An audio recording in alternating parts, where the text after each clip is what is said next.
10ನೇ ತರಗತಿಗೆ ಸಂಬಂಧಪಟ್ಟಂತಹ ಒಂದು ಪೈಥಾನ್ ಪ್ರೋಗ್ರಾಮ್ ಅನ್ನು ನೋಡುವ. ಒಂದು ಪೈಥಾನ್ ಪ್ರೋಗ್ರಾಮ್ ಮತ್ತು ಅದು ಕಾರ್ಯಾಚರಿಸುವಂತೆ ಮಾಡಿದಾಗ ಲಭಿಸುವ ಔಟ್ಪುಟ್ ಅನ್ನು ಕೆಳಗೆ ನೀಡಲಾಗಿದೆ. ಮೊದಲು software application programming IDLE file new file. ಬಂದಂತಹ ಅನ್ಟೈಟಲ್ಡ್ ಪೇಜ್ ಅಲ್ಲಿ ಪ್ರಶ್ನೆಯಲ್ಲಿ ಕೊಟ್ಟಂತಹ ಪ್ರೋಗ್ರಾಮ್ ಅನ್ನು ಟೈಪ್ ಮಾಡಿಕೊಳ್ಳಬೇಕು. ಫ್ರಮ್ ಟರ್ಟಲ್ ಇಂಪೋರ್ಟ್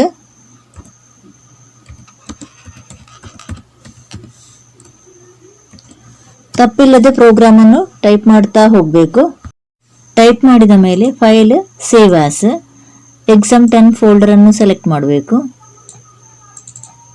ನಂತರ file name register number underscore question number save run module. ಆಗ ಒಂದನೇ ಔಟ್ಪುಟ್ ಲಭ್ಯವಾಗುತ್ತದೆ.